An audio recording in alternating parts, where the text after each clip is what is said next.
మార్గం చూపిస్తేనే మీకు భవిష్యత్తు ఉంటుంది. నాలాంటి వాడు ఆ పని చేసే మార్గం ఉండబట్టే కౌలు రైతులకు ఇన్ని కోట్ల రూపాయలు స్వచ్ఛందంగా ఇవ్వగలిగాం. అలాగే మీ చేతుల్లో కూడా డబ్బులు ఉండాలి, భవిష్యత్తు ఉండాలి, సంపాదించుకునే మార్గాలు ఉండాలి. నేను ఎందుకు చంద్రబాబు నాయుడు గారితో పొత్తు పెట్టుకున్నా తెలుగుదేశంతో అంటే, ఆయన ఒక నవ నగరాన్ని నిర్మించిన వ్యక్తి, ఉపాధి కల్పించిన వ్యక్తి,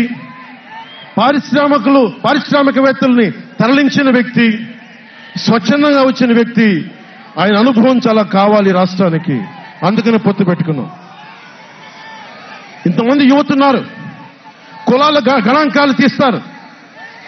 ఏ కులంలో ఎంతమంది ఉన్నారు, ఎవరికి ఓటేస్తారని గణాంకాలు తీస్తారు. కానీ ఇక్కడున్న యువతలో ఎంతమందికి ఏ ప్రతిభ దాక్కుని ఉంది, ఎంత సమర్థత దాక్కుని ఉంది, వారి ఆస్పిరేషన్లు ఏంటి, వారి ఆశలేంటి, వారి ఆశయాలేంటి, ఏ ఒక్కరన్నా అడిగారా ఈ రోజు దాకా? జగన్ అనేవాడు వచ్చి అడిగాడు ఈ రోజున, మీరు ఓట్లు వేయండి 5,000 పడేస్తాం, మీరు ఓట్లు వేయండి మీకు 500 రూపాయలు రోజు పెన్షన్ మీకు డబ్బులు పడేస్తాం అనేవాడే తప్ప మీకు ఏం కోరికలు?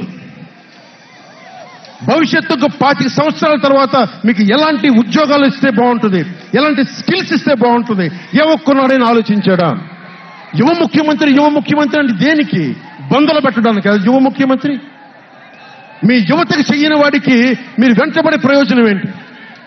నా అభిమానులకు కూడా చెప్తా ఉన్నాను, నన్ను కాదని మీరు జగన్కి ఓటేశారు మర్చిపోను. ఈ రోజున మీరు సఫర్ అవుతున్నారు, నేను కాదు. మీ భవిష్యత్తు కోసం వచ్చే నేను రోడ్ల మీదకి శుభ్రంగా కోట్లు సంపాదించుకునే మార్గాలు ఉన్నాయి నా దగ్గర, యాక్టింగ్ స్కిల్స్ ఉన్నాయి. అన్ని కాదనుకొని ఎందుకు వచ్చారంటే, నన్ను నేలే, మన మనుషులే, మన వాళ్ళే, తప్పన పెడితే నేను 2 చోట్ల ఓడిపోయాను. 2 చోట్ల బాధ లేదు, నిలబడ్డా. 2 చోట్ల ఓటమి బాధ మీకు ఎలా ఉంటుందో తెలుసా? ఒక ఎగ్జామ్ పోతే మీకు బాధ ఎలా ఉంటుందో విద్యార్థికి తెలుసు. అలాంటిది నేను 2 చోట్ల ఓడిపోతే నేను నిరాశ, నైరాశ్యం, బాధ ఉండింది. ఒకటే గుర్తుపెట్టుకున్నా,